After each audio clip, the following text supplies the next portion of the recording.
Hello friends, welcome back to my channel Punyavrat कथाएं।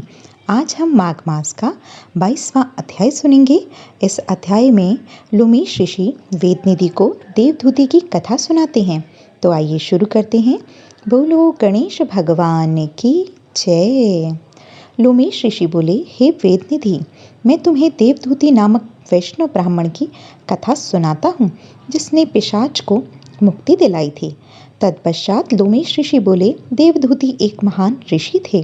उनका आश्रम सरस्वती के निकट अति सुंदर स्थान पर था।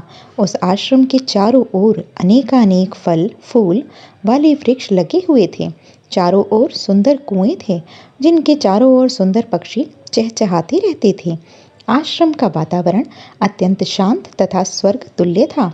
देवदूती का जन्म के समय उनके पिता ने भगवान विष्णु की उग्र तपस्या की थी तथा विष्णु भगवान के आशीर्वाद से ही देवदूती का जन्म हुआ था। देवदूती अत्यंत श्रेष्ठ ब्राह्मण तथा महान तपस्वी थे। वह सर्दी, गर्मी तथा बरसात में भी कठिन से कठिन निरंतर तपस्या करते रहते। उनको तपस्या के मध्य भूख भी नहीं लगती थी।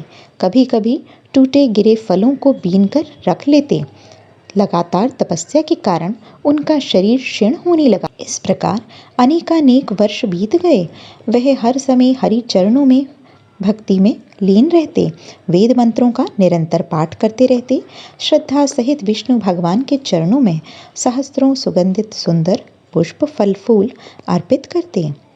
भगवान विष्णु दर्शन। एक दिवस जब वह निरंतर तपस्या में और भक्ति में लीन थे, स्वयं विष्णु भगवान उनके सम्मुख प्रकट हो गए। विष्णु भगवान ने अति प्रेम से ब्राह्मण के सिर पर हाथ फेरा। ब्राह्मण ने आंखें खोली तो आश्चर्यचकित रह गए। स्वयं विष्णु भगवान उनको आशीर्वाद दे रहे थे। ब्राह्मणों के नेत्रों से प्रसन्नता से आंसू बहने लगे। वह हर्ष विभोर हो उठे तथा विष्णु भगवान के चरणों में गिर पड़े। भगवान ने अति प्रसन्न होकर कहा, हे देवदूती, तुम मेरे अत्यंत परम भक्त हो। मैं तुम्हारी तपस्या से अत्यंत प्रसन्न हूँ। मुझसे जो चाहो वर मांग लो। देवदूती प्रसन्नता से पागल से हो गए। वह बोले, हे प्रभु, मेरा तो जीवन सफल हो गया। मुझे आपके दर्शन प्राप्त हो गए तो सब कुछ मिल गया। यदि वर ही देना है तो मुझे अपनी अचल भक्ति तथा विरध हस्त प्रदान करें। भगवान ने तथास्तु कहा।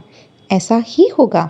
भगवान अंतर्ध्यान हो गए तथा देवदूती नारायण के ध्यान में रह गए। बोलो लक्ष्मी नारायण भगवान की जय।